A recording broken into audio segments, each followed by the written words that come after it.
Today marks the nativity of two of my childhood influences, William Butler Yeats in 1865 and Gerald Gardner in 1884. Of the two, it was Yeats who had the more lasting impact. I acquired a first edition of his mythologies in 1977 at a library book sale for a quarter and just fell in love with his narrative voice. Of course, it was shortly after that I learned of his connection to the Golden Dawn and later still of his adversarial relationship with Aleister Crowley. Crowley had his own connection with Gardner as well. The Gardnerian Book of Shadows is heavy with the old crow's fingerprints. How these occultists were so intricately entwined makes for an interesting study. But I digress. Where would I be without the Converse Public Library? Growing up in a small rural farming community, one would imagine that my access to books on the esoteric arts would be slim to none, but there on the shelves I found Gardner, and alongside Sybil Leek, Patricia Crowther, Cavendish, and more. There were books on UFOs, cryptozoology, ESP, astral projection, and more.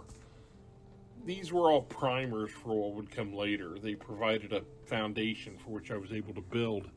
Thank goodness for spiritualist movement and the later occult revival, that both were so prevalent that they were able to infiltrate even a Christian conservative public library with a population of just over 1,000 people in the middle of Cornfield, Indiana.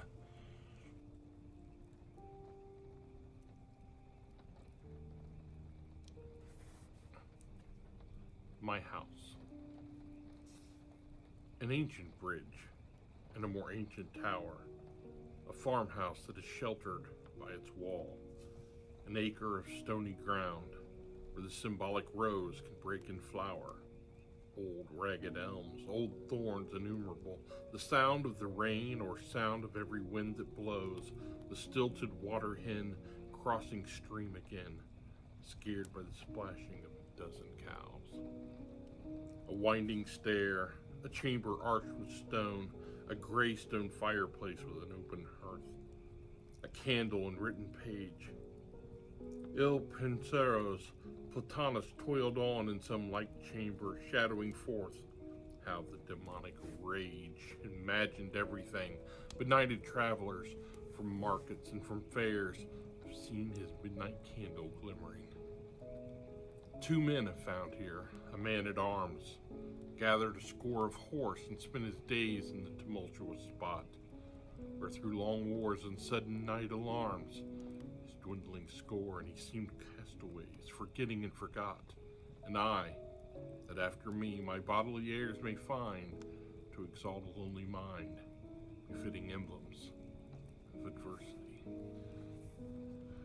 Yeats certainly had a way with words, and he was a son of Ireland through and through. Happy Friday the 13th. I often say that today is my second favorite holiday after Halloween, of course.